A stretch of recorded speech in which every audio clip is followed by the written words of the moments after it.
Selamat jumpa dalam OKP Channel, Orang Kampung Punya Channel. Kita jumpa lagi pada hari ini, Sabtu 11 Desember 2021. Sebelum kita melanjutkan cerita ini, mungkin terdengar dari kejauhan ada orang nyanyi-nyanyi. Ya, memang di samping kamar saya ini ada satu aula, dan rupanya ada orang lagi acara. Ya, orang sini suka nyanyi-nyanyi. Mudah-mudahan bisa mendengarkan suara saya. Pada kesempatan ini saya mau cerita satu pengalaman kecil yang secara pribadi begitu berkesan, dan saya belajar dari pengalaman itu tentang bagaimana menjadi pribadi yang berguna bagi orang lain. Tahun 1996, saya kebetulan pastor. Waktu itu masih orang muda, dan langsung ditugaskan di pedalaman di wilayah Papua bagian selatan, tepatnya di Kimam. Itu satu pulau tersendiri yang tidak terlalu jauh dari pulau besar, pulau Papua yang besar. Ketika saya tiba di pulau Kimam itu, ada teman-teman yang sudah di sana.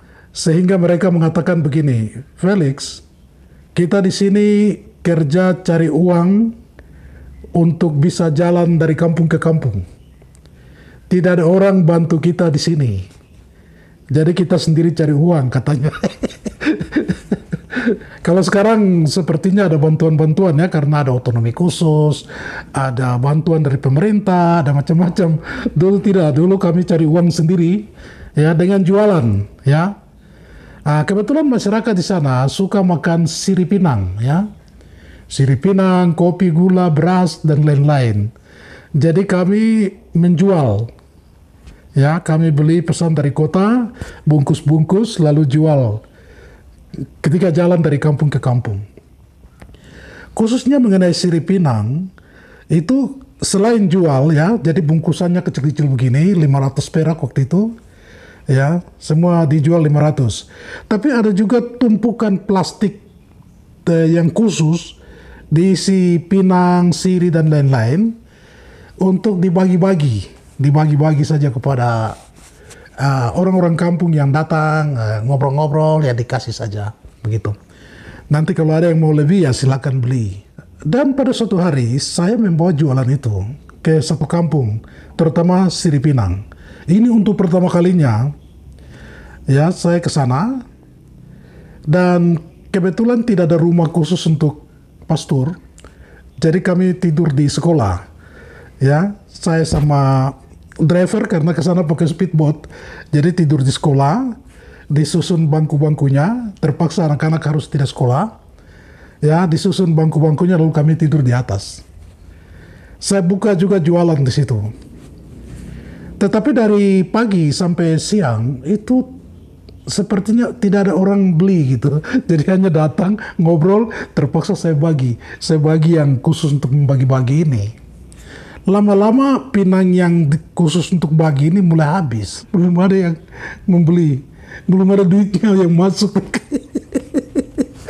Mulai rasa tidak enak ya. Ini kok orang kenapa ndak beli? Hanya datang ngambil-ngambil. Minta maaf sekali ini. Waktu itu ya masih bodoh-bodoh. Seorang ibu datang lagi, datang dengan tongkat karena sakit ya, datang dengan tongkat, pincang-pincang begitu. Jadi ketika dia menuju kepada saya sudah langsung berpikir begini, orang baik aja datang minta pinang, apalagi orang ini. Sudah sakit begini, ya itu paling mau minta lagi. Dan dia datang, "Selamat sore, Bapak Pastor," katanya. "Oh ya, mari gitu.